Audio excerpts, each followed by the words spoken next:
Gente, bom dia! Eu fiz um outro vídeo explicando sobre isso aqui, sobre o resistor do chuveiro. Eu vou fazer esse para ver se fica melhor explicado, galera. Tem um colega que ele fez um vídeo no YouTube e ele mostra o resistor, ele fez os cálculos aqui, todos os cálculos do resistor, e ele colocou como se o cálculo aqui fosse de resistor equivalente para um circuito em paralelo. Por quê? Porque aqui, ó, essa chave do chuveiro, quando a gente bota aqui na posição mais quente, por exemplo, ela fecha realmente em paralelo aqui, ó. Porque a corrente, a tensão ela vem aqui, aqui se eu medir eu tenho tensão, mas eu não vou ter corrente aqui, ó. A corrente ela vai vir aqui, ó, nesse caminho, certo? E aqui realmente está em paralelo. Só que quando eu mudo essa chave aqui, ó, para posição, ó, já verão, ó, o que acontece? A corrente ela segue aqui, ó. Ela passa nesses dois resistores, então ela fica em série com esses dois resistores, ó, certo? E aqui, ó, não tenho mais nada, tá? Porque ela não tem caminho para seguir. A tensão é DDP, diferença de potencial. Então não há uma diferença de potencial aqui nesse ponto, ó. A única diferença de potencial que está aqui nesse segmento. Então, quando nós calculamos 127 dividido por 440 watts, aqui, ó, 127 dividido por 440 watts dá 34,64 amperes, tá, galera? E aí, segundo a lei de Ohm lá, aqui, ó, corrente ao quadrado vezes a resistência é igual a potência, tá? E potência é igual a tensão vezes a corrente, tá, galera? E potência também é igual a tensão ao quadrado dividido pela resistência. Então, se eu boto aqui, ó, corrente ao quadrado, 34,64 ao quadrado, né?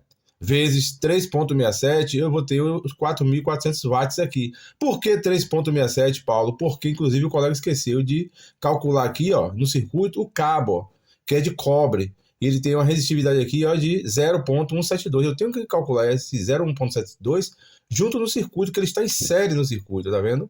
Ele está em série aqui no circuito. Então, eu tenho que ter o cálculo dele para eu poder fazer. Então, aqui deu 3,5 mais o cobre aqui, ó, que agora ele está em série com esse resistor. Eu tenho que calcular ele, juntar ele aqui, né, somar, porque ele está em série aqui, olha aqui, ó. Então é 3,5, né? Quando eu medi no multímetro, deu 3,5 aqui, e aqui deu 1,7 nesse outro resistor. E quando eu abro em série aqui, ó, dá 5,2, tá?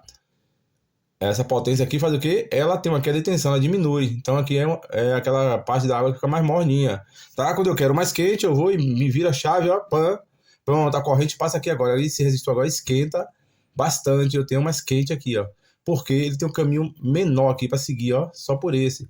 Quando vai por aqui, ó, que eu ligo para cá, o que acontece? Ele tem um caminho maior, ó, passa aqui, ó, passa aqui e vem para cá, ó, certo? Esse caminho aqui é maior, então é mais rápido da corrente passar, vou dizer assim, né? Ele passa mais rápido. Então não esquenta tanto esse, nem esquenta tanto esse, tá? Agora quando eu tenho aqui, ó, tá? Ele vem aqui, ó, nesse menor caminho aqui, ó. Então aqui, ó, ele tem uma resistência maior aqui, ó, para passar a corrente, certo?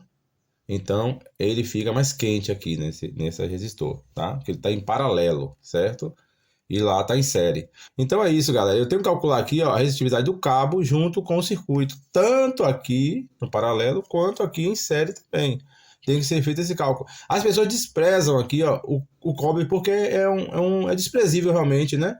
É quase desprezível, mas quando a gente faz um cálculo desse aqui, ó, se eu não colocasse o cobre aqui, eu teria aqui 4.600 watts, 200 watts a mais, né? E o resistor me diz que é 4.400, o próprio fabricante me diz que é 4.400. Se eu não calcular o cobre, porque ele já calcula o cobre faz parte do circuito. O fio, o cabo faz parte do circuito, tanto que ele é utilizado para cálculo de queda de tensão, né? Porque tem uma queda de tensão aqui no cabo também. Por isso que às vezes a pessoa coloca um resistor, um chuveiro, um air fry, um micro-ondas, alguma coisa aqui, e não calcula. E o cabo a gente precisa calcular para que a queda de tensão no cabo, né? Tipo assim, você tem aqui 127, não chega aqui menos de 115 volts, né? Por norma, só pode chegar 4% a menos. Então, se chegar menos aqui, ó, o aparelho vai funcionando e uma hora queima os componentes, porque ele está preparado para uma tensão acima de certo valor, tá? Nunca abaixo de certo valor. Então, é isso aqui, galera, tá bom?